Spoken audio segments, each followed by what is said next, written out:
Здравствуйте, в студии Николай Борисов и обзор чрезвычайных происшествий. Жители Нерюнгри обнаружили следы крупного животного у железнодорожного вокзала в Нерюнгри. Общественность обеспокоилась тем, что следы могут принадлежать медведю-шатуну. Однако, как прокомментировали в пресс-службе Министерства экологии республики, нерюнгринцы могут не бояться за безопасность. Эти следы принадлежат лошади. Эти следы не принадлежат шатуну. Наши инспекторы выезжали на место обнаружения следов и установили, что это следы лошади. Прокомментировали в министерстве. А в Чурапчинском районе начальник почты выкрала из посылки деньги и поплатилась за это. Прокуратура Чурапчинского района поддержана государственное обвинение в отношении исполняющего обязанности начальника отделения почтовой связи села Туракель Чурапчинского района, которая в 2017 году, в сентябре, это было 19 число, она похитила денежные средства почтового отделения в сумме 77 тысяч рублей. То есть изначально она готовила посылку для отправки в Чурапчинский почтамт. Эти денежные средства она упаковала. Затем в процессе упаковки остальных посылок, когда она собиралась эти деньги положить в общий мешок, она из внезапно возникших корыстных побуждений решила эти деньги присвоить и, соответственно, не отправила вместе с этой указанной мною посылкой. В ходе следствия первоначально она признавалась в своей вине. Эти 77 тысяч она вернула, но в дальнейшем, видимо, по каким-то своим причинам она вину не признавала и на следствии, и в суде, и прокуратурой. Все-таки путем представления неопровержимых доказательств удалось доказать ее вину, и судом, Чурапчинским районным судом, ей назначено наказание в виде 2 лет лишения свободы, условно с испытательным сроком на 2 года. Как оказалось, на территории Таттинского района имеется 5 общественных кладбищ, не прошедших госрегистрацию.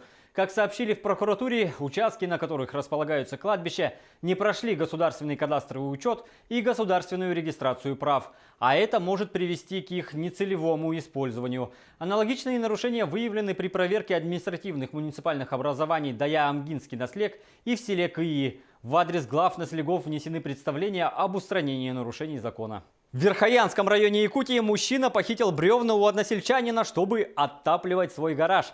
Как сообщает МВД по Якутии, в полицию обратился местный житель. Он сообщил, что неизвестный похитил 32 бревна, которые предназначались для строительства хозяйственных построек, которые должны были быть продолжены весной. Сумма ущерба составила 16 тысяч рублей. Был установлен односельчанин заявителя. Выяснилось, что ранее судимый 33-летний подозреваемый похитил бревна при помощи буксира и решил отапливать ими свой гараж. Возбуждено уголовное дело по статье «Кража». В Хангаласском районе раскрыта кража подарочных сертификатов, предназначавшихся воспитанникам детского дома. В дежурную часть полиции обратился замдиректор детского дома. Она сообщила, что неизвестный похитил из комнаты воспитателя 6 подарочных сертификатов на сумму 15 тысяч рублей.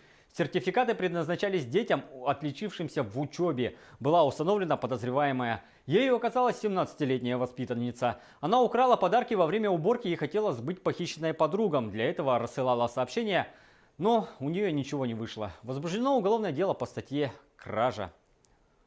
И к федеральной повестке суд в Иркутске приговорил бывшего милиционера Михаила Попкова ко 2-му пожизненному заключению. Его признали виновным в 56 убийствах. 4 года назад его отправили до конца жизни в колонию за еще 22 убийства. Подробности в репортаже «Рейтер». Регистрации посетителей общежития №1 журнал. Бывший милиционер из Ангарска Михаил Попков получил 2-й пожизненный срок. Иркутский областной суд признал его виновным в 56 убийствах женщин. Как сообщается на сайте инстанции, обвиняли его в 59 смертях и 1 покушении. Но 3 эпизода были исключены за недостатком доказательств, а покушение за истечением срока давности. Отбывать наказание Попков, более известный как ангарский маньяк, будет в колонии особого режима. Попкова также лишили звания младшего лейтенанта милиции. По словам представителя прокуратуры, осужденный, которому сейчас 54 года, собирается обжаловать приговор, чтобы не лишаться пенсии МВД. Он единственный чем-то устроен, и почему он будет подавать апелляционную жалобу, поскольку его лишение звания младшего лейтенанта милиции, это автоматически лишает его пенсии. И он полагает из-за того, что все-таки, поскольку он активно способствовал скрытию преступления, давал изобличающие себя показания, он полагает, что все-таки как бы это должно быть судом было учтено в качестве смягчающего, и он не должен был назначать дополнительное наказание в виде лишения специального звания младшего лейтенанта милиции. В 2015 году Попкова уже приговаривали к пожизненному заключению за другие 22 убийства и 2 нападения. По данным Следственного комитета, всего с 1992 по 2010 годы он мог убить не менее 84 человек, включая коллегу-милиционера. До 1998-го он работал оперативным дежурным УВД в Ангарске и несколько раз использовал во время нападений служебный автомобиль. Задержали его в 2012 году во Владивостоке, куда он приехал за новой машиной. После предъявления обвинений в 3 нападениях он начал давать показания и признался в 81 преступлении. Как рассказывал журналистам следователь Евгений Корчевский, Попков предлагал девушкам подбросить их до дома, увозил в безлюдные места, там насиловал и убивал. По словам Корчевского, вопреки спекуляциям в прессе, преступник не считает, что он очищал город от порока, а маргинальный образ жизни вели не более 5% убитых им женщин.